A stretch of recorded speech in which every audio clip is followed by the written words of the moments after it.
Olá, Brasil, eu vim cuidar de gente. Eu tô aqui pra olhar pela Dona Maria, pelo seu José, que estão na rua, precisando de ajuda. O Estado pode ajudar. Não, vamos lá. Enfim, mas realmente não me Mas tá reconheço. aprendendo, hein, cara? Pois é, eu falei, a Dona Maria precisa de ajuda. Dona Maria não aguenta mais a corrupção. É, deve ser interessante ver teu nome ali do lado das intenções de voto Sim. dos outros É caras. curioso. Diferente. Né? Mas então me conta como é que tá.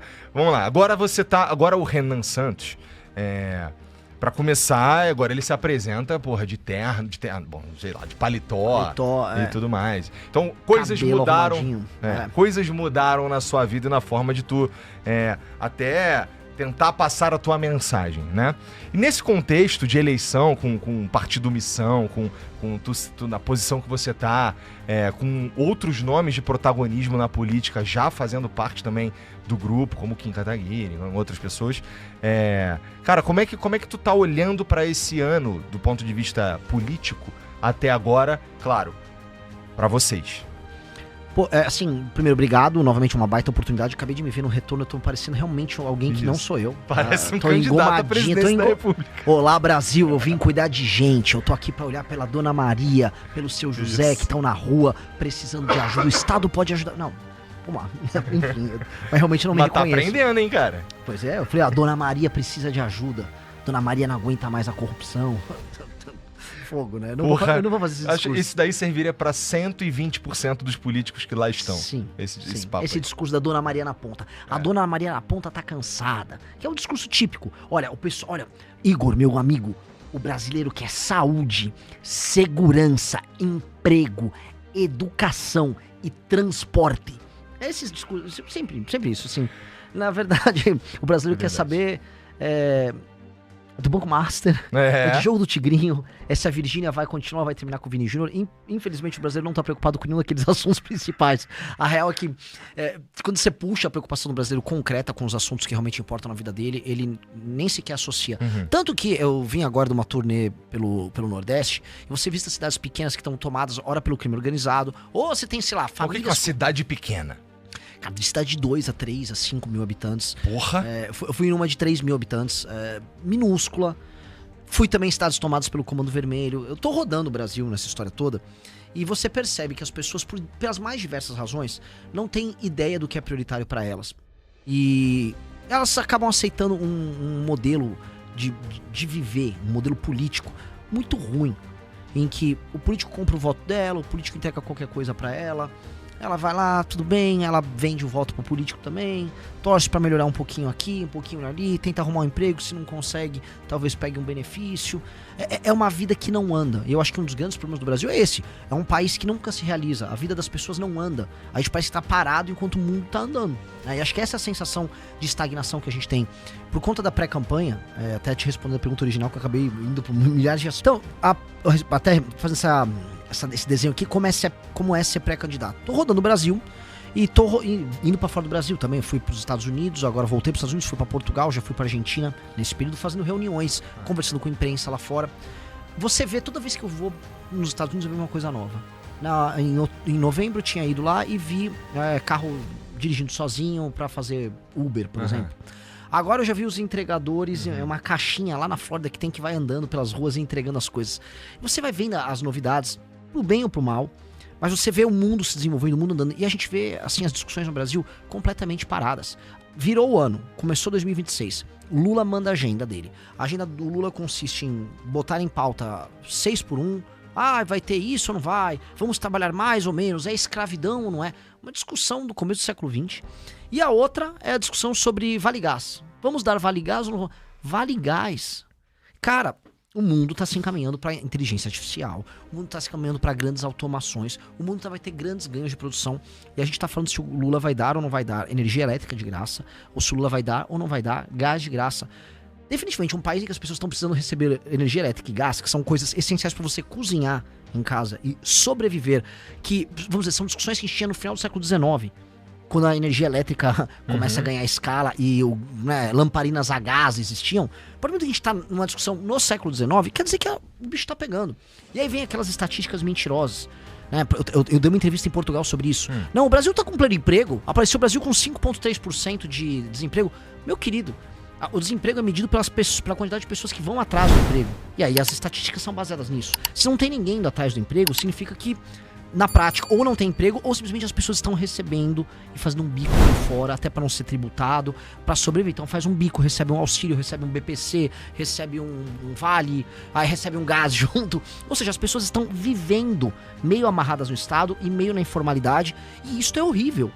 E é por isso que não estão aparecendo as estatísticas do emprego formal. E agora com o governo querendo dificultar ainda mais a contratação e demissão de pessoas, é bom o pessoal se preparar, porque vai diminuir mais ainda o emprego formal. Você está falando da proposta da escala 6x1? Sim, porque é uma discussão sobre aumentar, vamos ser bem claro, aumentar as regras sobre contratação e demissão de pessoas. As relações laborais ficarem mais complicadas. Você tornar mais complexa a relação entre empregador e empregado. Tá falando de diminuir as horas de trabalho no meio da semana.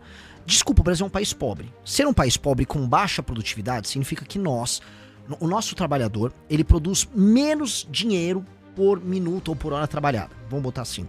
Tem uma estatística que para construir um prédio, e aí esse prédio aí é um padrão, aqui no Brasil a gente, nos Estados Unidos os caras constroem em um ano com 50 pessoas. Aqui a gente constrói em 3 com 150 pessoas. Sim, isso aqui, imagina isso para todas as áreas da economia. Se não foi exatamente isso, é perto disso. Sim, mas isso acontece em várias áreas da economia. Sim. A gente é muito ineficiente em muitas áreas, e essa ineficiência se dá em muitos termos. Vou dar um exemplo. A partir do momento que o governo gasta demais, o dinheiro fica caro porque a taxa de juros fica alta para ele poder sustentar isso, porque ele não tem credibilidade que vai pagar as coisas. Logo, o dinheiro é caro. O dinheiro caro faz a produção ser cara. A produção ser cara, você investe menos. Suas máquinas são mais velhas, sua capacidade de inovar em tecnologia é menor. Logo, você vai ter menos, por exemplo, tecnologia construtiva para fazer uma obra. Então, também a nossa legislação ambiental para você construir qualquer coisa. Se eu quiser construir uma represa para fazer uma hidrelétrica, ela é super complexa. Para eu fazer uma estrada, ela é super complexa. Logo, eu não consigo nem escoar um produto do ponto A ao ponto B de maneira barata e rápida, tampouco tem energia elétrica barata. Isso impacta também em ter produção. Logo, fazer produtos torna caro, isso torna difícil, não tem investimento em tecnologia. Então, parece que a gente fica se sabotando permanentemente. Na verdade, a gente tem uma legislação trabalhista inadequada, desenhada nos anos 40. Cara, o mundo mudou muito. O Brasil estava se industrializando nos anos 40 e ela foi uma resposta que o Vargas fez para controlar o movimento sindical, que estava muito à esquerda, movimentos socialistas que surgiam, o Vargas querendo ter o controle daquele processo, ele próprio, colocar o Estado como mediador entre as relações entre capital e trabalho, vamos colocar aqui bem nos termos que o pessoal ali gosta de tratar esse assunto. Pois bem, o Brasil nem se industrializou direito. O Brasil ainda era uma cidade agrária naquele período. Essa legislação, ela demora a pegar, só que ela gera, vamos dizer, como externalidade, uma hiperburocratização nas relações de trabalho. E é muito engraçado porque assim, você pega como é que eram as leis trabalhistas da Coreia do Sul quando ela se tornou desenvolvida. Porque o Brasil estava passando nos anos 20, 30, 40, 50, 60, por esse processo de industrialização que a Coreia também passou depois. Só que a Coreia passou com leis muito mais frouxas do ponto de vista das relações trabalhistas. E a Coreia se desenvolveu bastante. A gente não só em termos de leis trabalhistas, né, em outras legislações a gente já sempre foi muito burocrático, muito cartorial, vem da nossa herança portuguesa e tal. Mas já naquele período a gente já hiperburocratiza, dificulta, cria relações baseadas no conflito, cria uma tese, que é uma tese básica que a gente tem na Justiça do Trabalho, que é presente tudo que é a ideia da hipossuficiência do trabalhador. Então, como o trabalhador é hipossuficiente, o juiz não tem que julgar pelo que é justo, ele tem que balancear essa relação de forças. Então, às vezes ele vai aumentar um pouco, vamos dizer, o resultado o que foi pedido pelo uma das partes, e isso é efetivamente injusto, isso gera relações contratuais que acabam se basando depois na perfídia. Então, muitos casos que iam parar na justiça trabalhista ao longo da história do Brasil, milhares e milhares de casos, o cara fala, vai lá e testemunha pra mim, fala que o empregador me botava pra fazer hora extra, mesmo não tendo como provar e tal, usa aquela prova testemunhal, o juiz vai dar o despacho mesmo, ganha uma graninha aqui. Isso foi regra. Veio a reforma trabalhista lá para 2017 para tentar dirimir isso. Só que o Brasil continua sendo um dos, se não o país com o maior número de litígios trabalhistas no mundo. Não é normal uma coisa dessa. Na verdade, no mundo todo aconteceu grandes sacrifícios geracionais que permitiram que esses países dessem saltos. E essas gerações viram seus filhos crescerem na vida. Então você pega, por exemplo, a Inglaterra da Revolução Industrial, eu não consigo falar que aquilo era um tratamento digno que foi dado aos trabalhadores, mas várias pessoas saíram do campo, foram trabalhar na cidade, foram trabalhar nas fábricas. Havia trabalho infantil naquela época. É um negócio muito cruza limites do aceitável. Dito isso, a Inglaterra foi se firmando como uma potência industrial, foi a maior potência do mundo naquele período. Isso aconteceu nos Estados Unidos também, o Japão teve isso, o Brasil em grande medida teve isso no processo de industrialização dele. Só que rapidamente a gente, utilizando como subterfúgio, uma ideia que é correta do tipo, eu quero evitar abusos, e acho que todo mundo quer evitar abusos, ninguém acha que tem que ter, vamos dizer, leis que permitam trabalho infantil ou cargas bizarras de trabalho pra cima das pessoas. Só que você tem que dar, vamos dizer, uma liberdade contratual dentro de um parâmetro que evite absurdos, uma liberdade contratual para que as pessoas possam vender seu trabalho e outras possam contratar seu trabalho. Você tem um mercado mais livre para contratar, para demitir, para abrir uma empresa, já saindo da questão laboral, mas abrir e fechar uma empresa, contratar e demitir uma pessoa tem que ser uma constante, tem que ser fácil. Abrir e fechar empresas e contratar e demitir pessoas fazem parte do jogo, porque nem todas as empresas dão certo, nem todas as contratações dão certo. Não, aqui fudeu, meu irmão. Eu conheço algumas histórias do cara que faliu, ainda processaram ele até o talo. Até eu faço, assim, parece assim, você falir você é um grande fracassado, escreve loser na tua testa e você morre. Nos Estados Unidos, várias pessoas tentam, a quinta tentativa deu certo, o cara ficou bilionário. E ele não é visto como um problema, pelo contrário, ele é um processo de tentativas. Não existe o trauma em outras nações disso. Mas voltando para essa questão dos sacrifícios geracionais, houve gerações que se sacrificaram do ponto de vista do trabalho e geraram países mais desenvolvidos. E essas gerações fizeram parte também de projetos nacionais que ambicionavam tornar esse país desenvolvido. Então vou pegar de Singapura, vou pegar o Japão, pego a China, pego a Coreia do Sul. Eles tiveram muitas coisas em comum. Eu acho que tem uma combinação de uma vontade da liderança política e lideranças esquerda, direita, tá? Em ter um país que se tornasse uma potência. Isso é um caso muito comum na Ásia. Uma geração que colocou o trabalho acima de qualquer coisa e que fez este sacrifício e aí viu seus filhos entrarem na faculdade, aí viu a economia ficar complexa, seus filhos tiveram uma vida melhor que a deles, e esses filhos usufruíram dos resultados disso. E, em grande medida, o Brasil, ele se burocratizou demais antes de ter conseguido fazer isso. Então tudo que o Brasil fez foi meio mitigado, foi meio meia bomba. E a gente nunca conseguiu se realizar a ponto de se industrializar plenamente e se tornar um país desenvolvido. Então o que acontece? O Brasil ficou meio industrializado, e aí ele foi se desindustrializando antes de se industrializar de verdade. E aí ele voltou a ser um país agrário, agora um país de serviço, mas não um baita país de serviço. Porque país de serviço, país de primeiro mundo de serviço, tem serviços de alta qualidade porque a mão de obra foi formada. Ou seja, o filho do cara que estava na fábrica ralando fez faculdade, abriu um consultório dentista ou abriu uma empresa prestadora de serviço de alguma coisa. E aí essa economia de serviço com um maior valor agregado fez com que ele não precisasse ficar na fábrica igual o pai. E aí aquela economia ganhando complexidade, ela gerou renda para todo mundo. O Brasil não gerou isso. Então os nossos serviços não têm alta complexidade, a nossa indústria foi quebrando, a gente fica dependendo do uso da terra, da agricultura, que essa sim tem alto valor, vamos dizer, alta tecnologia, a gente investiu, então ela é competitiva globalmente, o que é paradoxal, porque é o setor mais primário, mais antigo de todos. E aí a gente nunca pensou assim, cara, e se eu pensasse sistemicamente? Se eu pensasse sistemicamente, a gente tinha que ter desregulamentado o nosso regime de trabalho. Se fosse um jogo e a gente fosse upar uma habilidade, a gente upou muito uma habilidade de primeiro grau, que é o lance de mexer com terra e tudo mais, né? Nossa, gostei. Né? E ficou upando só ela. Ficou upando ela. E as outras estão meio largadas. A gente é altamente assimétrico. Por isso que é um país que não faz muito sentido, ele é muito confuso. A gente tá aqui em São Paulo, a gente vai lá na Faria Lima, a galera tá discutindo negócios bilionários, um unicórnio, que é uma empresa que é uma startup que vira um unicórnio, ou seja, ela abre valor, ganha bilhões, e aí eu ando 100 quilômetros... Não, 15 km, 5 km ali da Faria Lima, eu já tô em Paraisópolis, eu tô numa favela muito pobre, com um modelo econômico arcaico, com presença do crime organizado. Se eu vou lá pro Nordeste, tem cidades que não tem economia nenhuma. Aí eu vou pra Goiás, tem um agro altamente mecanizado. É um país assimétrico. Muito assimétrico. É um país muito assimétrico. E não dá pra dar certo sendo tão assimétrico. E aí essa assimetria vai acontecer em várias áreas do Brasil. Por que a gente aceita essa assimetria, Renan? O que você acha? Do ponto de vista... vou viajar aqui um pouco. Do ponto de vista filosófico mesmo da sociedade, por que a gente olha pra isso e porra, aceita, e é isso mesmo, e vamos viver, e a vida não sai do lugar, aquilo que você estava falando no começo. Você falou, eu fiquei pensando, que é verdade, a gente... E será que é porque a gente não tem nem noção do que é não viver numa realidade de escassez? Porque se tu for lá, o Whindersson Nunes, os pais do Whindersson Nunes, por exemplo, ele conta como era a vida dele ali, e tu fica pensando, cara, porra, assim, tu não consegue nem vislumbrar uma outra realidade, sabe? Ela parece, quando viram a TV, parece vindo de outra dimensão. Eu falo isso entendendo um pouquinho só, Porque eu também tava muito fudido lá quando eu era moleque, entendeu? E eu via as coisas parecendo de outra dimensão. É difícil explicar por que eu penso algumas coisas para as outras pessoas a partir desse ponto de vista, porque a galera olha pra mim, o Igor é o Igor do Flow, mas porra, teve um momento na minha vida que o carro mais foda que tu podia ter era um Fusion, entendeu?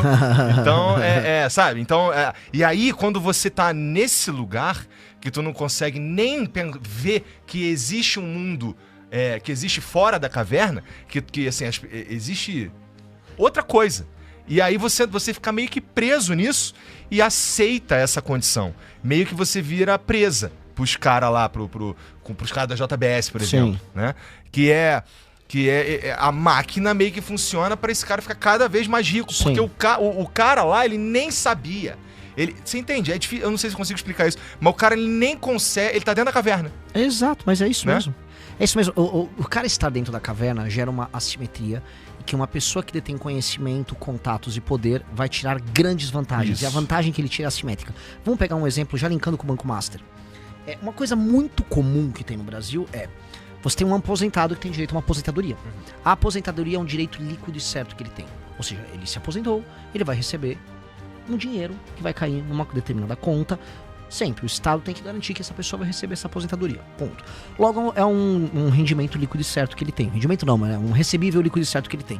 Surge o crédito consignado, ou seja, vem empresas, pegam empréstimos e oferecem empréstimo para esses senhores de idade e aí eles vão descontando aquilo, porque eles sabem que vão receber. É um empréstimo que mal deveria ter juros, o juros devia ser muito pequenininho, que você sabe que você tem certeza que você vai receber. É consignado, ele abate na conta de um dinheiro que vai cair de qualquer forma. O crédito consignado no Brasil estourou porque, em grande medida, essas empresas levavam vantagem sobre os velhos. Pegavam o senhor, já vou te botar esse dinheiro na sua conta Meu pai rapidinho. se fudeu na dessa daí. Meu pai, o cara engambelou meu pai foi lá comprar um motoquinho e se fudeu, pagou 3 motos. Sabe que a pessoa não entende matemática financeira, sabe que às vezes a pessoa tem uma necessidade, às vezes uma necessidade só consumista, quero comprar tal coisa agora e bota aí no consignado, vai valer a pena. E quando viu, ela adquiriu uma dívida que vai demorar bastante, ela vai pagar 2, 3 vezes o valor daquele bem que ela queria adquirir, ou a demanda que ela queria pagar, e ela foi levada, vamos dizer, a erro. Essa é a verdade. Só que nós temos um mercado multibilionário de levar os outros a erro, entendendo que tem uma simetria de conhecimento. Essa pessoa mais idosa, que nem sabe mexer com celular, que mal e mal entende um pouco de matemática, essa pessoa é levada a erro numa conta que ela nem olha, são aqueles detalhes pequenininhos de um contrato, aquilo é feito rapidamente, e aí empresas ficaram multibilionárias fazendo isso. Eu citei o Banco Master porque o começo do Banco Master é um golpe que foi aplicado lá na Bahia, que chama Cred Sexta. E chama Cred Sexta. Tá. O Cred Sexta era uma operação fraudulenta que envolvia esses descontos em conta bancária de funcionários, primeiro lá na Bahia, de funcionários públicos, ou seja, eles tinham direito quase líquido certo ali, porque alguns não é tão garantido quanto uma aposentadoria, mas eles tinham ali um recebível e aí tinha descontos indevidos, tinham malandragens. Inclusive o escândalo do INSS, que também tem a ver com isso, era sobre você levar a erro ou fazer as pessoas nem percebiam, já estavam tendo os descontos na conta delas, e aí essas empresas fraudadoras foram basicamente se locupletando de idosos. Então tem uma simetria, idosos, matemática financeira, empresas malandras, oferecer um dinheiro rápido, engambelar elas ou só fraudar elas e elas nem perceberem que elas estão recebendo valor menor na conta delas. Então esse é um exemplo de assimetria. Então, as assimetrias de conhecimento, que assim, as pessoas... Você tem um país que tem poucas pessoas com conhecimento, com muitos contatos, com muito dinheiro, mal intencionadas, misturado com uma base da população muito humilde, sem uma educação própria, sem educação financeira, assim, nem de longe tem educação financeira. Isso gera, vamos dizer, muitos estímulos para que um grupo de pessoas leve vantagem sobre outras. E isso cria essa sociedade nossa, que é uma sociedade que não é nem um pouco baseada em confiança. As pessoas não confiam umas nas outras. Tá todo mundo meio que sentindo que pode tomar uma rasteira de alguém o tempo todo. Então, como você é assimétrico, você tem essa sensação e essa sensação é verdadeira. Então, se tu estiver desenrolando com carioca então, meu irmão, se ele for mecânico então, mano... Taxista carioca é difícil. Mas por quê? No Rio de Janeiro, acho que é uma sociedade que ficou tão baseada nisso, né? Eu falo com o amigo carioca, ele falou, Renan, se eu sinto que eu não tô levando vantagem a alguém numa relação, eu tô achando que eu tô sendo otário, porque alguém vai estar sendo malandro comigo. Então eu falei, mas calma aí, cara. É uma coisa meio... o homem é o lobo do próprio homem, tá todo mundo se matando ali. Mas também imagina, e aqui de novo, viajando um pouco, porque a maneira é que tu viaja junto comigo, vamos lá. Também, cara, a gente tem um histórico lá no Rio de Janeiro de uma escassez. O Rio de Janeiro já foi capital, todo mundo ia pra lá. Então o Rio de Janeiro, ele tem essa simetria que tu falou. Acho que no Rio tu vai no Leblon, anda um pouquinho, tu tá ali na Rocinha e né, Leblon e Rocinha, não precisa falar mais nada.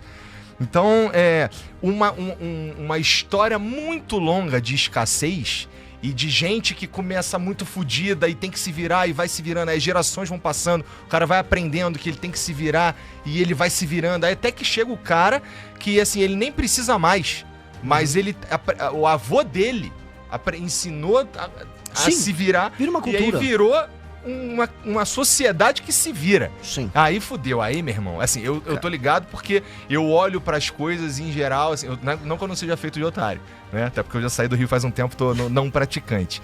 Mas. Carioca não praticante. Mas a sensação é meio que, caralho, tu chega meio escaldado em tudo quanto é lugar. Não lembro mais porque a gente entrou nessa, cara. Falando de sociedade que não é baseada em confiança, falar que assimetrias de um país que é muito assimétrico, como resolver um país assimétrico? Essa é uma ótima pergunta e uma das respostas que eu posso ter para esse problema é na cidade de Acari, no Rio Grande do Norte. Eu fui para Acari e eu já tinha ouvido falar de lá. Por que eu fui lá? Tem uma lenda, mas aparentemente é verdadeira, que houve um decreto no período do Brasil Império e que a população de Acari era obrigada a manter a fachada da casa dela limpa, sob pena de uma grande multa. E aí a população local, desde o final do século XIX, mantém, primeiro por medo de tomar uma multa e depois por cultura, que isso virou, as fachadas limpas. Se eu deixar a fachada limpa, eu vou deixar também, vou pintar a casa. O que acontece? A cidade é uma região, ela pertence a uma região pobre do Rio Grande do Norte. A cidade é um brinco. Um brinco. E um não precisa ficar obrigando o outro a limpar. A cidade entendeu que faz parte da identidade deles ter aquela cultura de manter a casa limpa, a casa bem cuidada, a fachada bem cuidada. A cidade é um primor. Um primor. Ou seja, a cultura, em grande medida, começa com você ter, vamos dizer, regras e dogmas muito duros pra gerar na pessoa a cultura. Às vezes a cultura só vai vir, assim, sei lá, de um superego repressor. Ou seja, a cultura vem, não pode, tá errado, e senão eu vou te punir. E aí a pessoa, tá bom, eu vou fazer. Mas depois aquilo vira cultura. Ou seja, primeiro vem a sanção, muito, uma mão pesada, e depois surge a cultura. O Lee Kuan Yew, eu sempre falo o nome dela, o Lee Kuan Yew, que é o líder maior de Singapura, é o cara que fez Singapura ser Singapura. Esse cara é um dos grandes construtores de civilização dos últimos 50, 60 anos. O cara transformou um lugar pobre, pouco importante, num dos lugares mais interessantes, ricos e produtivos do mundo. E ele começou com muita lei e ordem. Regras claras para trabalhar, o Estado entendendo assim, liberdade para as pessoas trabalharem e produzirem, de um lado, mas o Estado participando da atividade, ajudando a induzir a economia em certos termos, e lei e ordem como se não houvesse amanhã. Mas muita lei e ordem. Assim, tinha aquela coisa, se jogou chiclete no chão, você vai tomar multa. Pois bem, muita lei e ordem. O que você criou? Cultura. Hoje as pessoas têm aquela cultura guardada dentro de si.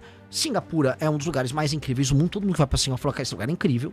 E o que teve foi, no começo, regras muito duras, cria-se uma cultura e depois a cultura ela é expressa e se torna parte do cotidiano das pessoas.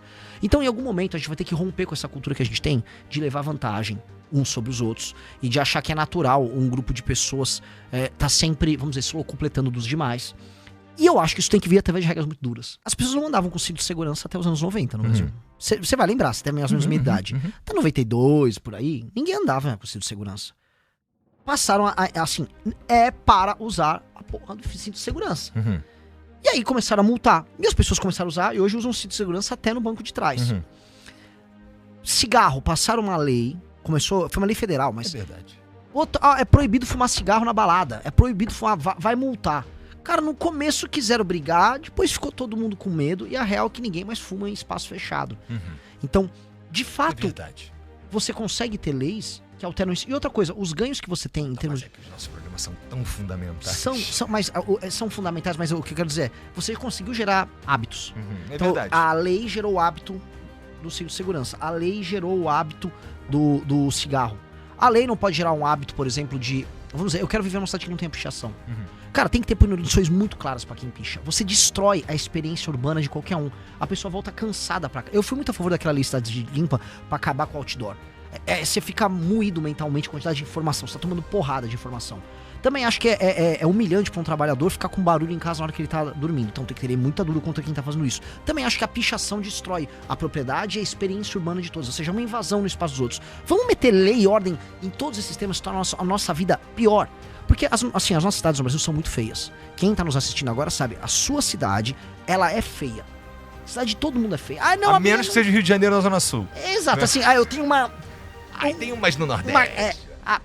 O problema Tem a tripinha do Brasil que é uma legal. tripinha. O problema é que a tripinha tem a tripinha dela, que é a faixa litorânea. Ah, é? Andou 3 km pra dentro, É verdade. começa o problema. É verdade. Andou 3 km pra dentro do... A experiência de quem tá na Barra da Tijuca é diferente da de quem tá em Madureira. Exato. E isso, quando a gente vai pegando pra todos os litorais do Brasil, é uma desgraça. E aí as cidades do interior? As casas nossas têm muro. Toda casa do Brasil tem muro porque a casa vai ser roubada. O Brasil tem a cultura, eu produzi janela de metal. Ah, é? Foi uma empresa que falaram, Renan, você faliu a empresa. Não falei, a empresa não foi a falência. Mas eu fazia porta de janela de aço e eu sempre me discutia, cara, estou em 2009, 2010, e eu tenho que fazer uma janela que ela necessariamente vem com uma grade soldada, porque um sujeito vai pular na janela. Uhum. E as pessoas fazem questão de ter, e elas iam na loja e testavam se um ser humano não consegue quebrar aquela grade. Cara, isso é muito animalesco, cara. Toda uma indústria ineficiente. Veja só quanto metal foi gasto, quanto tempo de vida do soldador foi gasto pra criar uma grade só porque um filho da...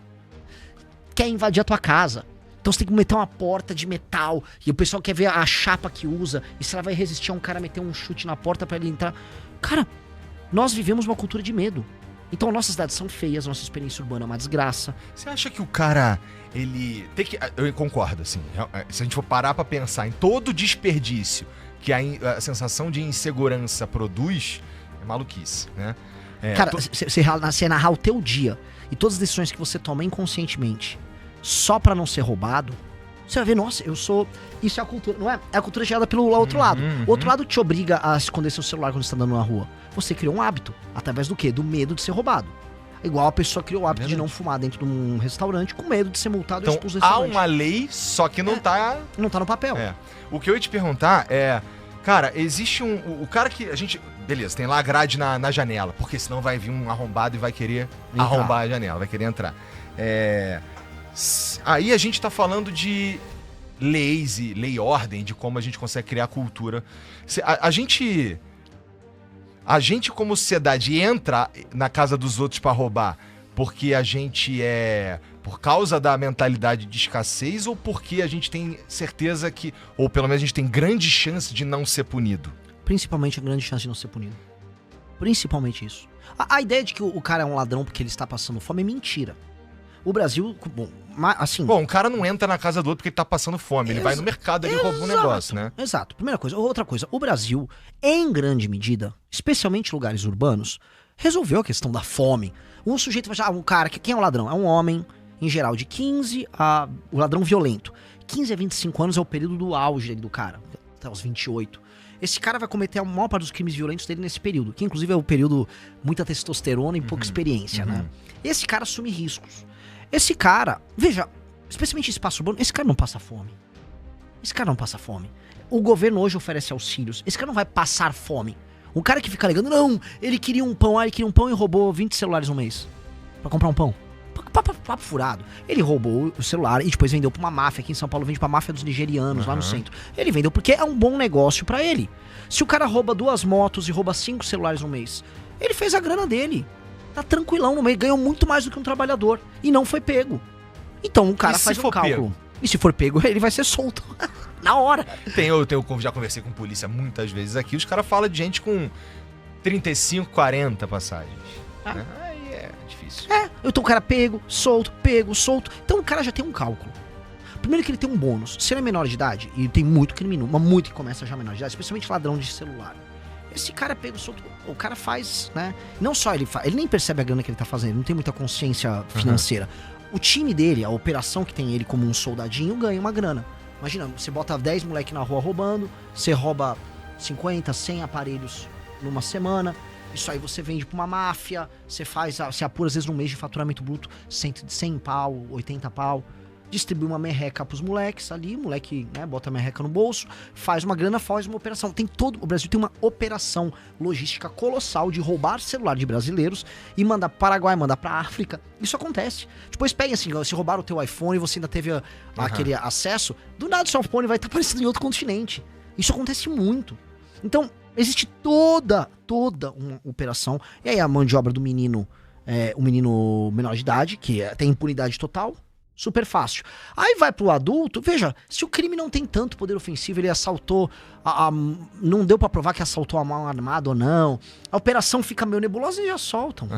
Aí tem o juiz de garantia, aí fica pouco tempo na cadeia, aí progride se ele tomar uma condenação. É muito errado. Então, claramente, o cara se sente, vamos dizer, muito à vontade pra poder cometer os crimes. Naturalmente, comete-se o crime porque o cara hoje não tem, vamos dizer, medo de ser pego. Isso é o principal. Inclusive, tem uma pesquisa interessantíssima do Perry Chiquida. Ele foi investigar nas cadeias a razão que levou os bandidos a cometer crime e o que faria eles serem demovidos disso. E eles falaram, cara, pena de morte ou penas muito duras e certeza de ser pego. Papo reto, o bandido... se tiver aí, se eu for morto, ou se eu for ficar preso 50 anos, eu não quero isso pra mim. Ele não é um imbecil completo. E aí, tá. Aí você percebe países que colocam essa pena dura, países mais pobres que o Brasil. Penas mais duras, uma justiça eficaz em pegar, e as pessoas vão ter medo de cometer o crime. Isso é o que tá rolando lá em El Salvador? Foi uma das muitas coisas que o Bukele fez. Uma das muitas. A principal dele é que El Salvador não tem apenas um problema de insegurança, igual muitos lugares têm. Ele tem um problema que o Brasil tem, Colômbia tem, Equador em certa medida tem, Bolívia tem, Venezuela tem, que é cartéis que dominam um pedaço do território. No México agora, não sei se vocês viram, tomaram agora uma das maiores cidades do México. Um cartel tomou, inclusive o uniforme do exército, do cartel, você achava que era um cara da SWAT, sabe? Caralho. Você até confundia, tipo, se esse cara entrar na tua casa, você acha que é um policial ou um bandido? Ou assim, máscara, os coletes, equipamento, um uniforme profissional. Os caras tomaram a cidade agora no México. Agora, acho que foi esse fim de semana. Então, esses problemas de pedaços de território sendo tomados por facções, por cartéis, como eles chamam, é um problema concreto que o Brasil tem. Então, o Bukele, ele endureceu as leis? Sim. Mas o Bukele, ele botou o país num regime de exceção, permitido pela Constituição dele, que é renovado, não sei se é 30 e 30 dias ou 60 e 60 dias, e o Congresso tem que renovar. E com esse regime de exceção, ele declarou uma guerra ao crime, recuperou esses espaços que tinham sido tomados pelo tráfico, meteu todo mundo num cadeião, que é o Secote, e, cara, restabeleceu lei e ordem a ponto de você está recebendo turismo, muito turismo em El Salvador. Agora tem o turismo de surf em El Salvador, Bitcoin, nômade digital tá indo pra lá. Tá investindo agora na imagem do país, e o país também tá recebendo empresas que estão investindo lá. E ele não tem problema se vem China, se vem ou se a Google americana tá instalando. Ele tá instalando todo mundo porque virou um porto seguro na América Latina. E assim, nada nos obriga, Igor, por sermos da América Latina, a sermos pobres e violentos. Então, a gente pega o exemplo de Singapura. Singapura era um país eco. Lei e ordem pra caramba. É um dos melhores países do mundo. El Salvador tá querendo aplicar, no fundo, o modelo de Singapura. E adivinha, funciona. A gente fica achando que a gente é tipo, não, nós somos latino-americanos, nós somos uns idiotas. Cara, nós não somos idiotas, as pessoas não são idiotas assim. Você em qualquer lugar também vai ter uma elite produtiva que vai criar coisas, as pessoas aprendem, os filhos das pessoas podem ganhar mais, se formar melhor, você tem uma geração que vai estar mais pronta do que a outra. Tudo isso pode acontecer. Só não pode querer que seja pra daqui a 3 meses, né? Exato. O problema também é que não pode ser daqui a 300 anos ou 3 séculos. Porque o problema que tem aqui no Brasil é o seguinte, eu falo, dá pra resolver o problema das favelas em 10 anos. Não, imagina, que loucura.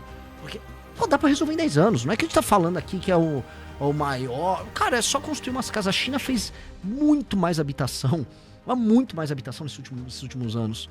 Muito, ela construiu cidades inteiras pra centenas de milhões de pessoas. A gente consegue pensar em como resolver uma questão que envolva talvez 6 a 7 milhões de moradias e nem construir tudo do zero, reformar o que tem, dar título de propriedade, isso ser autofinanciável. Tem como ser autofinanciável? Porque no momento que eu vou dar um exemplo, uma pessoa tem um barraco que virou uma casinha em Paraisópolis. Eu virar pra essa pessoa, o Estado vai reformar a tua casinha, vai custar 50, 60 pau. Eu vou reformar a tua casa, ou seja, o que é reformar? Às vezes o banheiro não tem janela. Todo banheiro precisa de uma janela. Você tem regras, que são regras que toda casa, quando você vai mandar a planta pra prefeitura, você tem que seguir. Bom, a gente vai adequar a tua casa. tá? Vai custar um valor, 60 mil. Eu vou te dar a escritura, portanto, você finalmente vai ser dono da tua casa, de verdade. O Comando Vermelho não vai poder te expulsar, o PCC não vai poder te expulsar da tua casa, é tua casa, tá? Eu vou fazer o urbanismo aí, vai ter arvorezinha, vai ter calçadinha e tal. Você vai ter isso, eu vou colocar uma hipoteca nessa casa, você vai pagar R$100 por mês. Teu filho que vai acabar de pagar. A Deus dará. Uhum. Pra você sentir que você tem, pô, eu tô participando disso, eu tô arcando. Entendeu? Agora eu sou dono dessa casa. Pô, essa casa é minha, cara. Isso tem um peso. Uhum. Você gerou casa, de verdade, propriedade formal, que o cara vai poder um dia vender, passar pro filho dele, ou ele vai poder vender pra comprar um negócio.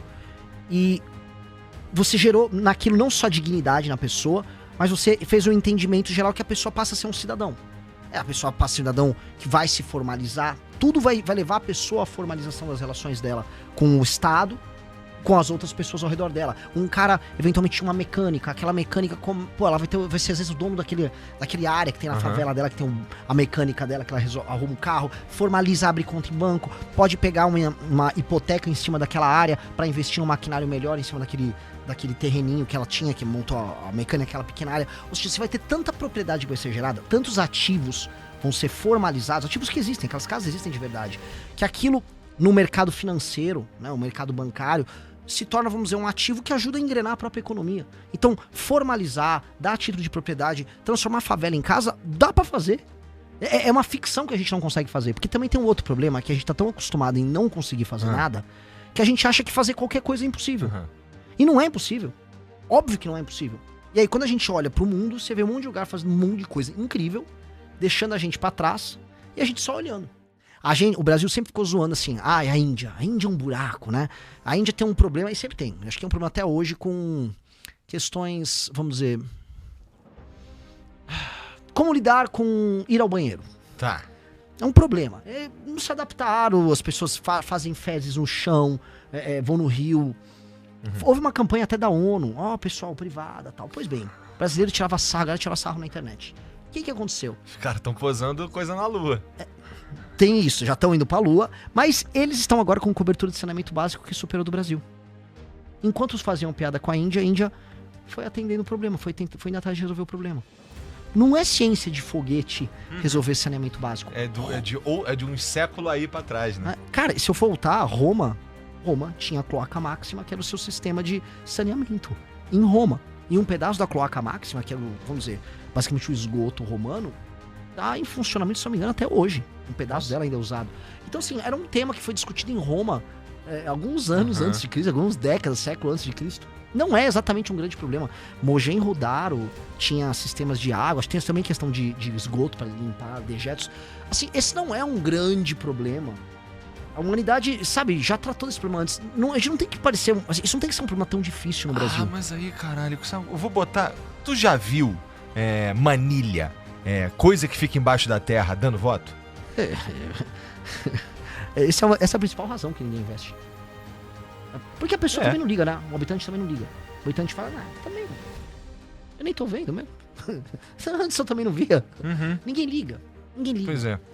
E é um problema da democracia. A partir do momento que um político, a gente acredita que é uma democracia, você tá, sei lá, numa comunidade autônoma na Suíça, em que o cara tá pensando a cidade. O brasileiro não tá pensando a cidade, não tá pensando nada. Ele não tem senso comunitário. Mas ele tá vivendo, tá sobrevivendo, tá olhando pra cá, pra lá, viu o cachorro caramelo ali do lado. A vida tá andando. Esse brasileiro não está exatamente preocupado com as questões da comunidade dele. E aí ele vai votar por qualquer estímulo, um emprego que deram pra um parente dele, uma grana que você dá, toma 500 conto aí, traz sua família pra votar. Aí ele vai lá e vota. E esse ciclo vai rodando. E é um ciclo que mostra que a democracia no Brasil não funcionou. A democracia no Brasil ela é uma ficção. Eu fui hoje conversar com uma jornalista, muito inteligente jornalista. Aí ela ficou assustada, mas Renan, você tá falando então que a democracia... Cara, a democracia não é um... Nossa, a democracia. Basta falar democracia que tudo se resolve. Não se resolve. A gente tá desde 88 com democracia no Brasil. O Brasil, comparado a outras nações, não cresceu... Na verdade, o Brasil cresceu mais na ditadura do que na democracia. E eu não tô defendendo a ditadura. Eu tô falando que só ficar repetindo democracia... Qual que é a época do milagre brasileiro? Na ditadura. Pois é. Agora, o Brasil também cresceu durante a ditadura do Vargas. O Brasil também cresceu na República Velha, que era um regime supostamente democrático. O Brasil cresceu no império. Cara, a gente ficar repetindo democracia. Cara, a democracia no Brasil é problemática. Por momento que a maior parte dela é baseada em compra de voto e as pessoas não sabem avaliar se é bom ou não ter esgoto. Não sabem. Elas não sabem avaliar e às vezes elas nem querem avaliar. Elas só querem, vamos ser honestos. Às vezes a pessoa nem sabe que ela precisa ter uma educação melhor. Às vezes a pessoa nem sequer avaliar, nem dá valor ao filho dela ter ou não ter uma nota melhor na escola. Tem um vídeo, eu ia gravar pro Instagram sobre esse vídeo, que é uma mãe que o filho dela foi preso e aí o filho, ele era menor de idade. E aí acho que era o juiz fica perguntando pra mãe, mas teu filho vai bem na escola lá? Ele tem frequência. Ó a resposta, não é que ele vai bem, ele tem frequência. Mas como é que é ver as notas dele e tal? Não, pode ir mal, mas tem frequência. Tipo assim, ó, ele tá indo lá, o que importa é que ele tem, se ele tá tirando 2. Aí o cara faz que ele tirou 2 em tal matéria, ou 3 em tal matéria. Aí ele tem frequência, isso que importa.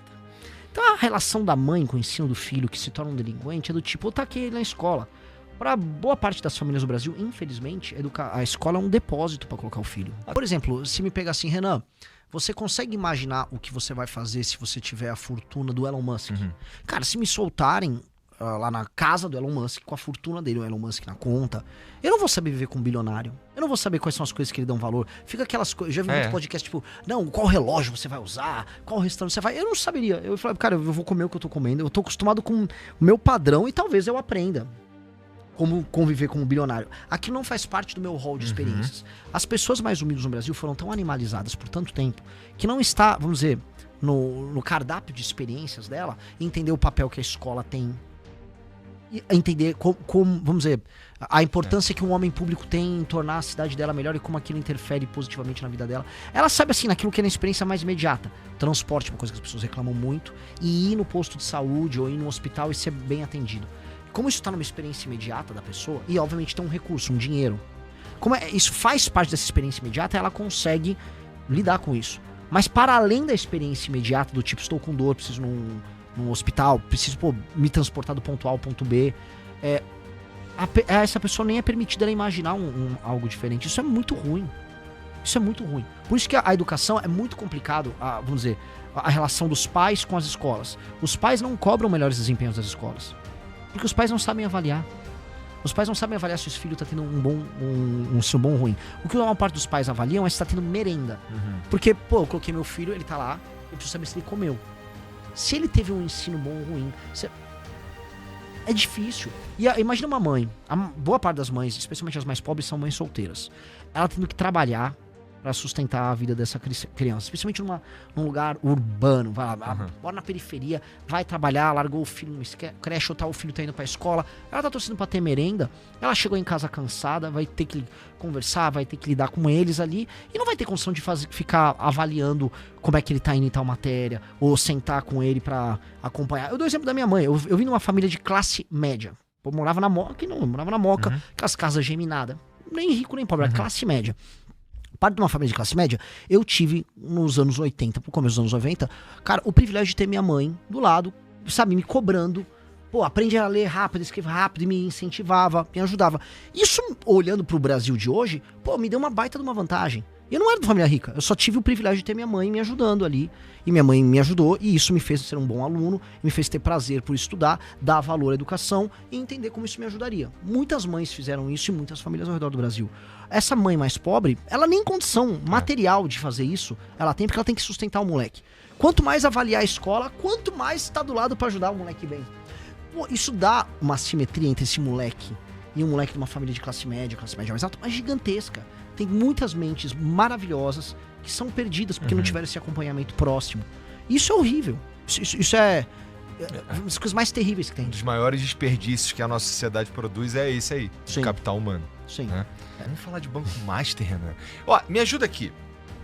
O que rolou lá no começo, a primeira questão de todas era, pra mim pelo menos, era, por que isso tem foro privilegiado? Aí era porque o Rodrigo Bacelar, que é um deputado estadual, o presidente da LERJ do Rio de Janeiro, que ele tinha algum tipo de envolvimento, daí isso foi parar lá e aí começou a bagunça Banco Master, que eu fico pensando na Polícia Federal, cara, que Porra, tem uns caras do STF olhando, tem um monte de político olhando, todo mundo vendo pra onde é que vai essa porra.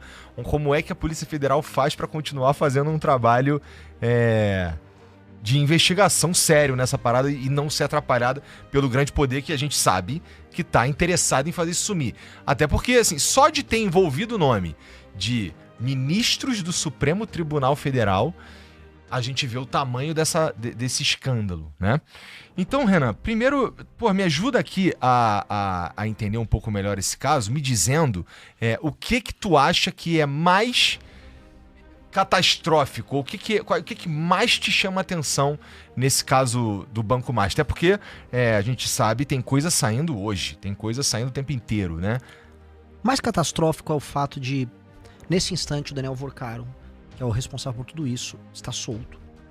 E não apenas está solto, ele estava negociando, e foi agora, porque o André Mendonça, que agora está com o caso no lugar do Toffoli, ele negou a oitiva lá na CPI do Daniel Vorcaro, a CPI do INSS. E aí muita gente, ele tá no jogo. Não é, ele negou porque o Daniel Vorcaro queria ir de jatinho. Então, o Brasil tá tão perdido, o Brasil tá tão acabado, que o Daniel Vorcaro, o pivô desse escândalo, que é um escândalo em que ele comprou a República toda, ele estava tentando decidir se ele iria ou não iria numa CPI de jatinho. Com o jatinho dele. A minha pergunta é, como é que esse cara tem um jatinho? Como é que... Isso não é um deboche? Acho que a palavra é deboche. É deboche. Óbvio que deboche. É cara de pau. Agora, ele tá solto. Ele tá solto, Daniel Vorcaro. Todo mundo sabe, assim, ele comprou a República inteira. O escândalo, assim, eu vim hoje, assim, pronto pra entrar em detalhes. O escândalo é muito complexo. O escândalo é muito complexo. E ele tem muitas ramificações. Se fosse uma série, você conseguiria fazer uns 10 spin-offs. Assim, tem muito spin-off. Tem muito Better Call Saul pra sair daí. Tá. Tem muito spin-off. Porque você tem a história Banco Master, mas eu posso puxar, vamos dizer, spin-offs e side quests das mais diversas. Assim, você pode falar, nossa, eu posso ficar só na parte do Tanuri, que é o sócio oculto Daniel Vorcaro. Abre um mundo de escândalos. Escândalos com o Tarcísio. O Tanuri tem escândalos. Assim, a parte dos escândalos que vão cair no Tarcísio. Não exatamente no Tarcísio, tem que tomar cuidado. Mas em operações que envolvem pessoas próximas do Tarcísio e o universo da Sabesp, da EMAI em São Paulo é gigante. Saiu uma matéria do Metrópolis hoje mostrando. Isso é só um cara. O Tanuri também tem as operações dele no Paraná, que também acabam chegando na família do Ratinho. Se eu for pra side quest da turma do Augusto Lima, que era ligado ao PT lá da Bahia, vai ter todo o universo do PT da Bahia. E todas as Se eu for pra parte só da putaria e quiser contar só a história da putaria envolvendo o Banco Master. Lembra que eu fui uma vez, eu tenho um corte que rodou muito quando você me chamou da outra vez no Flow News, e eu falei, olha pessoal, ele é o Epstein brasileiro. Saiu esse corte do Epstein brasileiro. Pois bem, agora já saíram as matérias da Folha comprovando que ele é o Epstein brasileiro. Que ele fez as festas, tudo aquilo que eu falava, assim, eu conversei com as pessoas, eu sei de pessoas que participaram da festa e mostraram, era assim, assim, assado. Então, sabe, eu tinha muito seguro, porque, tô me metendo numa treta. Eu falei que tinha uma festa de sexo e drogas tocadas pelo Daniel Vorcaro. Pois bem, agora a imprensa falou. A PF pegou o celular. Tá todo mundo sabendo, realmente tinha, e trazia modelos de fora. E a coisa agora, né, talvez um dos jornalistas mais importantes do Brasil hoje, chama André Schauders, eu me pergunto quando vão matar esse cara. Porque esse cara tá sempre, os casos mais escabrosos, o André Schauders tá lá investigando e cavucando. Ele tava vendo agora, o Vorcaro tava comprando uma ilha. Porra. Pra organizar festa. É o Epstein. Quer uma coisa mais Epstein do que isso? Tem putaria. Tem dinheiro pra caralho. Dinheiro pra caramba. Tem ilha. Tem modelos do leste europeu e de vários lugares do mundo. Só tem que ver se tem menor aí no meio. É o único elemento que tava faltando. E um monte de gente na mão dele. Cara, o Vorcaro é o Epstein brasileiro mesmo. Pra dar uma continuidade na minha última vinda ao Flow News, sim, o Vorcaro é o Epstein brasileiro. Tá comprovado. Depois da ilha hoje, eu falei, cara, não tem mais nada. Esse da ilha saiu hoje. Saiu hoje. Então a gente vai atualizando a história. Isso, pois é. Não para de sair coisa. É uma história muito grande, muito complexa. Agora, o que mais me irrita é assim, todo o desenho tá sendo feito para não dar em nada. Isso. Que a gente estava dizendo que tem o Banco Master, ele é a linha mestre de mais um monte de coisa, né? De side quests. Cada um escândalo da sua própria grandeza. Sim. Tendo um super escândalo no meio e aí você tá falando aqui, tudo se desenha para não dar em nada, como quase tudo no Brasil. Sim. Por outro lado, se a gente não deixar não dar em nada, e eu não sei como a gente faria isso, não sei como, de repente falando pra caralho, enchendo o saco, sei lá, não é uma puta oportunidade de dar uma saneada maneira? Mas a gente tem lei pra dar uma saneada maneira? Não. Então não vai acontecer nada. Não tem prisão em segunda instância. Acabaram com a prisão em segunda instância, que é o que garantia que, vamos dizer, um cara que era preso, e aí ele era julgado pelo desembargador, não, mantém ele preso. Aí ele ficava preso oficialmente. No Brasil não tem mais. O cara pode ficar apelando pro STJ, pro STF. Aí um cara que tá envolvido num escândalo político e que tem contatos políticos vai parar no STF e adivinha, nada acontece. Ainda mais quando a gente vê, como o caso do Toffoli, que é muito claro, e depois o caso do Alexandre de Moraes, que também é muito claro, que, né, essas relações chegaram até o STF. Nossa, pra mim essa é a parte que mais incomoda. Porque chegou, assim, é inegável que chegou. É inegável que chegou. Falar que o Toffoli não tinha relação com isso é falar que, assim, pô, é todo mundo retardado. Só que a gente tem... Todo mundo tem que ter cuidado pra falar, porque já, sei lá, derrubo minhas redes, eu vou preso. Porque todo mundo sabe que a gente vive num estado policialesco. E é um estado policialesco corrupto. Porque a gente tinha, sei lá, a União Soviética era policialesco, a Alemanha Oriental policialesco. Beleza, tivemos muitos regimes policialescos. O nosso é um regime clepto-policialesco. É maluco, cara. É maluco. E o problema desse escândalo, e aí entra um outro elemento que, assim, ajuda muito a não dar em nada. Você tem uma parte do escândalo que envolve a direita, ou a turma que aconteceu dentro do governo Bolsonaro, e assim, bolsonaristas estão aqui no chat, vocês não podem negar que o crescimento do Banco Master aconteceu exatamente durante o governo Bolsonaro.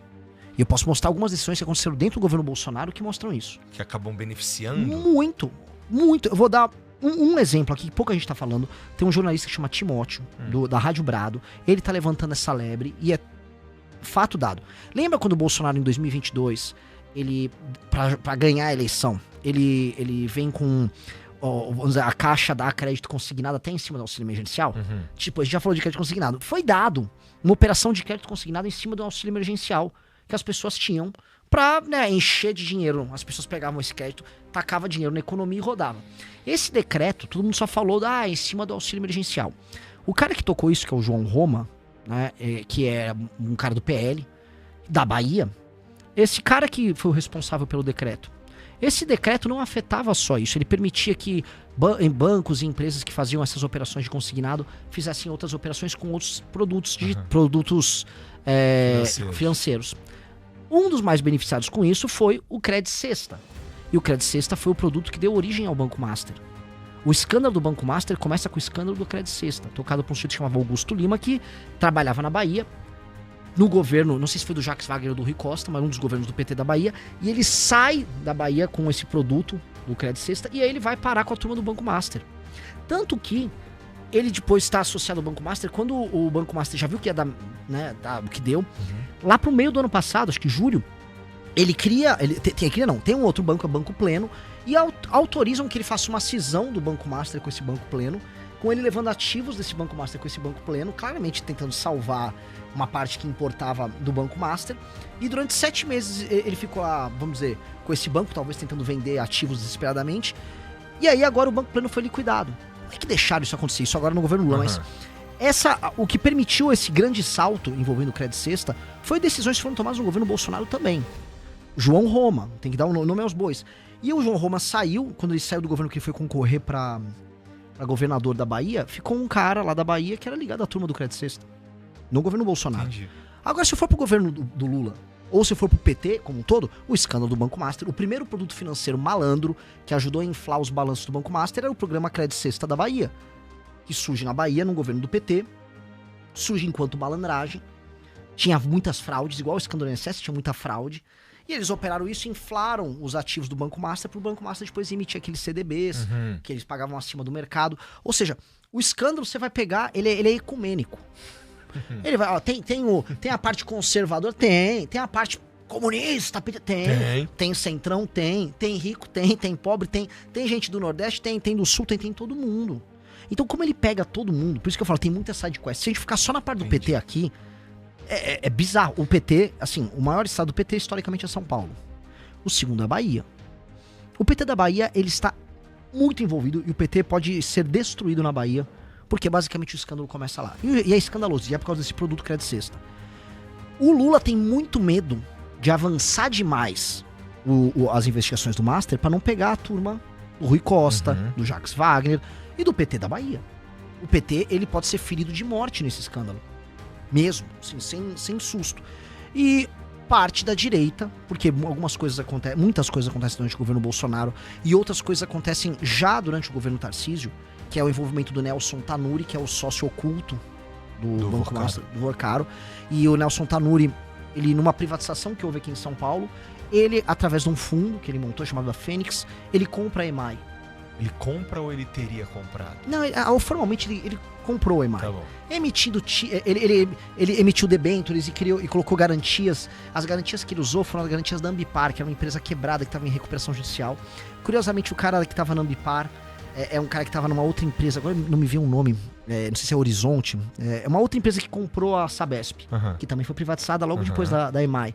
E aí, quando deu problema na EMAI, aí a Sabesp compra a EMAI.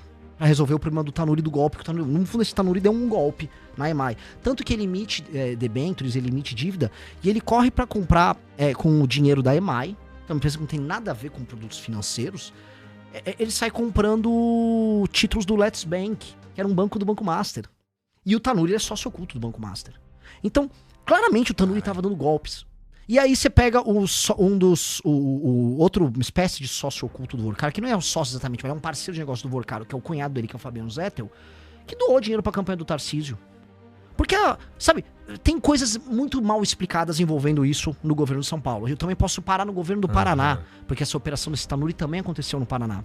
E muito parecido, no fundo envolvendo inflar balanços, utilizando ativos de empresas malandras que eles operavam via Banco Master, usar dinheiro da emissão de títulos dessas empresas que eles compravam nessas privatizações, nesses leilões, para comprar títulos de empresas ligadas ao Banco Master ou do próprio Banco Master. Então, tinha um esquemaço que envolvia políticos. Se o Tarcísio sabia ou não, as investigações têm que mostrar se o Tarcísio está envolvido. Espero que não esteja, não vou ser leviano. Agora, tem coisas muito curiosas e coincidências muito coincidentes que todo mundo vai ter que explicar. A parte do PT... Os caras não estão explicando, meu Não, irmão. eles não estão nem ligando. Vou te falar que eu te perguntei qual que era a parada que mais te incomodava nesse caso aí. Eu vou te falar que a coisa que mais me incomoda nesse caso inteiro é a gente ter os ministros do STF envolvidos nessa porra. E não são exatamente ministros na encolha. Assim, eu não sei o nome de nenhum ministro da Suprema Corte Americana. Isso não quer dizer que eles podem ser midiáticos, podem não ser, podem ter escândalo, pode não ter. O que eu tô dizendo o Alexandre de Moraes é famoso no mundo.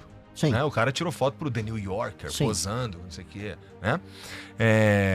Esse cara famoso no mundo, ele não tá me explicando que porra é essa, com todo respeito. Ele não tá me explicando o que tá rolando nesse contrato que aparentemente, de fato, existiu da empresa que a esposa dele trabalha. Eles estão falando de 130 milhões em 3 anos, que daria 3 e tantos mil. E eu fico pensando, assim, eu acho que precisa de explicar. Você conhece algum advogado ou algum escritório? Porque, assim, uma empresa não vai rasgar dinheiro, certo? Uma empresa tá a fim de ganhar dinheiro, é outra história. Então eu só vou te pagar 3 milhões de reais por mês se eu pelo menos perceber que vale 3 milhões e 5, né? Eu não vou te dar dinheiro do nada. Então, que tipo de contrato que vale quase 4 milhões por mês? O que o Banco Master realmente... Porque assim, tem que perceber valor, né? Sim. É óbvio. A gente sabe tudo. É muito claro. É porque eu não é sei se claro o cara que tá ouvindo a gente aqui consegue entender que quando você pensa em... Vamos lá. Vou pensar num juiz aqui no Brasil. O juiz dos juízes aqui no Brasil. O cara mais brabo de todos. A cara da justiça. O Batman no Brasil. Pensa no Alexandre de Moraes. Com todo respeito, ele pegou pra si a cara da justiça no Brasil, não é? Eu tô maluco? Não. Ele brigou com o Bolsonaro ao longo do tempo, ele fez com aquele bagulho lá do inquérito das fake news. Ele é o guerreiro da democracia. Por aí vai. Então ele já tá há algum tempo, pelo menos desde 2022, Sim.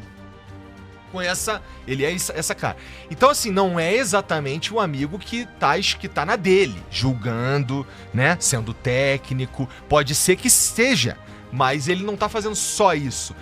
Se a gente for para pensar num DJ, ele não é o Vintage, ele é o Alok. Ele pega o microfone, entendeu? Ele grita, ele faz o show. Sabe qual é? Ele dá dedo pros outros no estádio. Assim, esse cara tem que me dizer que parada é essa daí do Banco Master com a esposa dele. Não, o meu ponto é, ele não é um cara que fica quietinho. Ele é um cara midiático. E assim, uma sociedade que não confia no seu sistema judiciário vai confiar em quê? Essa sociedade que eu tô falando é uma sociedade que, quando pensa no sistema judiciário, pensa no Alexandre de Moraes. Que já é que querendo ou não é um ente político, que teve lá aquele julgamento do Bolsonaro, que você pode gostar, você pode não gostar, mas foi um teatro, né? Não sei se precisava ser transmitido pela TV Justiça, lá. Quando é sobre os bagulho deles, eles fazem a porta fechada, né? Esse lance do Toffoli e o André Mendonça. Uma reunião fechadinha antes, Isso. depois via público apoio ele. Aí, porra, os caras, né? Mas, assim, eu acho que uma sociedade que não confia no seu sistema de justiça, não confia em porra nenhuma. Eu não quero viver num lugar que eu processei você, a gente correu todos os trâmites, você ganhou e eu não confio nessa porra. Entendeu? Não, pô. Eu não confio na justiça. Se a gente chega num lugar que eu não confio na justiça, fudeu. Aí, sei lá, amanhã tem risco de guerra civil amanhã, porra. Sim, porque é só jogo de poder. A partir do momento que você não tem mais um critério objetivo, o Igor cometeu um crime, haverá um julgamento, ele terá o direito de defesa dele, e ele sabe que se, enfim, ele não se defender desse direito e ficar comprovado o crime, ele vai pagar uma pena. Aqui no Brasil é várzea, porque depende do seu amigo, depende de quem você tem contato, depende da vontade A, B ou C. Eu vou falar um absurdo aqui. É isso, não há, objetivamente falando, não há justiça no Brasil hoje mais. Ela é cada vez mais minorada e cada vez vem piorando. A justiça no Brasil está piorando. E a coisa, vamos dizer, o exemplo que vem de cima, ele desce. Posso pegar um caso meu pra contar? Não quero nem fazer marketing, é um caso bizarro. Tem uma militante do movimento negro que chama Djamila. Tá. Ela foi... Eu conheço a Djamila, já vi no Flow. Ela fez um artigo horrível sobre a Embraer, atacando a Embraer lá na Folha. E eu falei que o artigo era mal escrito e que ela parecia uma jeca.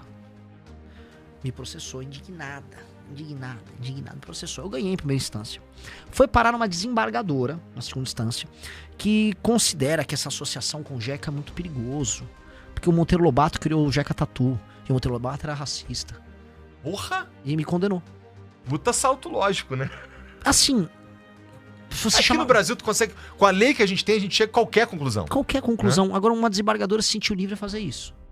Entendeu? Por quê? Porque já não há um critério mais objetivo. A coisa está meio modo... o pessoal fala pra não usar palavrão. Vou usar. Tá modo a caralha. Tá modo a caralha. Tá, tipo, eu vou bananão mesmo. Tá modo a caralho. Então assim, cada um vai fazendo do seu jeito. Então, objetivamente falando, você não tem justiça. Não há critérios objetivos de você falar. Eu posso falar jeca ou não posso? Eu não sei. Quer dizer que eu não posso? Assim, a jeca agora tá proibido? Então você vai tomar uma condenação e chama de jeca? Pô, jeca é mais ou menos chamar uma pessoa de brega. Chamar de brega da condenação? Ah, não. Ou seja, a gente tá vivendo um país em que, do menor ao maior grau, é tudo arbitrário. E se o topo é completamente arbitrário, imagina a base. Então a justiça brasileira está passando por esse momento, que é um momento mais terrível. Agora, a justiça é o legislativo. E eles mesmos puxaram a nossa atenção, não é verdade? Sim. É que eles adoraram o poder que eles ganharam, eles adoraram a atenção. Poxa, assim, o Gilmar Mendes, ele estava pedindo um esforço múltiplo das autoridades, você viu isso? Pra criar a cidade de Gilmarlândia, no Mato Grosso. Tipo, eu até achei que o número era zoeira. Gilmarlândia, cara. Tipo, cara que não... Será que vai começar a soar legal daqui a 100 anos? Porque, ó, Florianópolis soa legal. Gilmarlândia é verdade. Florianópolis a gente vai pegar um puta nome. Tem o Floriano, é Florianópolis, né? Mas assim, Gilmarlândia, cara. Então, assim, os caras estão numa egotrip. A gente não tá falando de um político de carreira, que você espera isso de um político de carreira, né? A gente tá falando de um juiz da Suprema Corte do Brasil, meu irmão. Esse maluco, ele devia estar julgando se as paradas do STJ são constitucional ou não. Tá ligado? E não, porra, tirando foto ou querendo aparecer, ou querendo uma cidade. Pelo amor de Deus, cara. E aí, por isso que, pra mim, esse é o aspecto mais perigoso do Banco Master. Ó, se liga. Se a gente tem um juiz, se a gente tem mais de um juiz, inclusive, do Supremo Tribunal Federal, envolvido num escândalo de dinheiro, o cara, ele tá puto lá reclamando que ele queria empreender. Você quer empreender Meu irmão, não interessa se tá na lei, se pode, se não pode. Se você tá fazendo essa porra, você não tá prestando atenção no que você tá fazendo, no que você deveria estar fazendo. Porque isso aí não é... Você não deveria olhar pro seu cargo como um prêmio. Como, eu sou foda, cheguei aqui. Cara, tu foi amigo de alguém, meu irmão. Tu não tem, muitas vezes, a porra do notório saber, por exemplo. Não, o Toffoli ainda? Então... Não, eu não tenho nada. Então calma aí, pô. Então baixa a bola. Aí tá legal. Aí mesmo tá legal. Aí o cara chegou lá mó tempão atrás, ele entendeu que ele é o pica mesmo. Ele não é nem que ele é, mas ele é tratado como tal. Então ele manda e desmanda mesmo, entendeu? É, legal. Então, se eu mando e desmando mesmo, eu vou, foda-se. Eu vou usar o dinheiro aqui da moradia funcional pra comer gente. Porque não é ilegal, foda-se. Eu vou só... não é ilegal. Não tem como eu ser preso, foda-se. Mas Igor... virou isso, cara. Virou como nunca antes. Não que o Brasil não fosse essa putaria, mas virou essa putaria. E virou e liberou geral. Tem uma coisa que é muito simbólica. O Banco Master, ele ficou com todas as licenças e ficou autorizado exatamente um dia depois do fim da Operação Lava Jato. É uma coincidência do destino. Mas você começar o novíssimo escândalo um dia depois que acaba a Lava Jato, que é quando assim, eles quebraram todas as regras que permitiriam, de fato, você ter uma investigação que pegasse poderoso. Aí o novo escândalo já nasce ali, ó.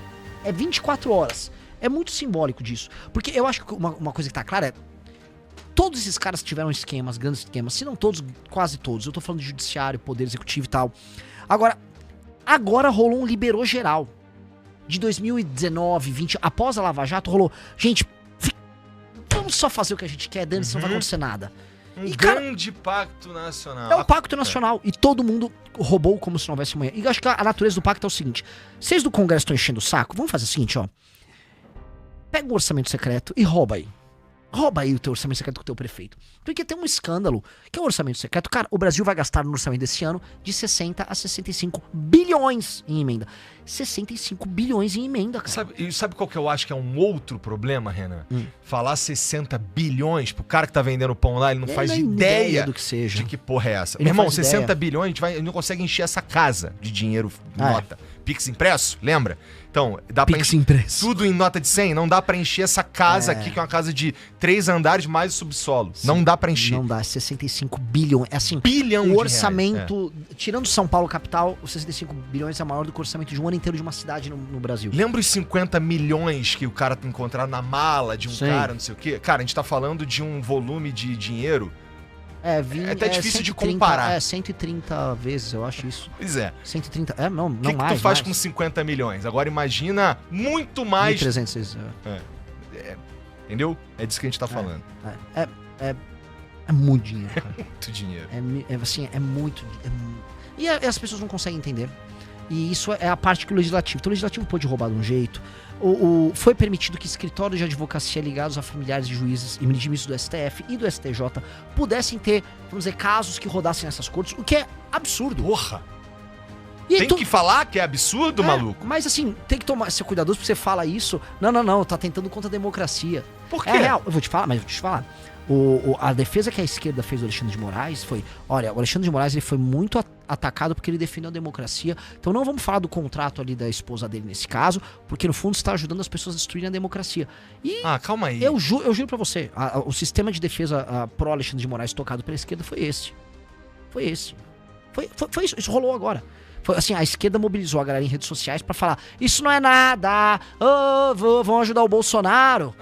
A esquerda foi isso, cara. Não, eu vou te falar então, galera da esquerda. A sensação que eu tenho é a seguinte: quando a gente tem um juiz, um cara desses, mais de um inclusive, envolvido num escândalo como esse daí, cara, eu tenho dificuldade em acreditar que as paradas que esse cara tá fazendo são pra valer. Sim. Então eu vou te falar um absurdo aqui, e assim, que é o seguinte: eu não sei se os caras estavam sendo...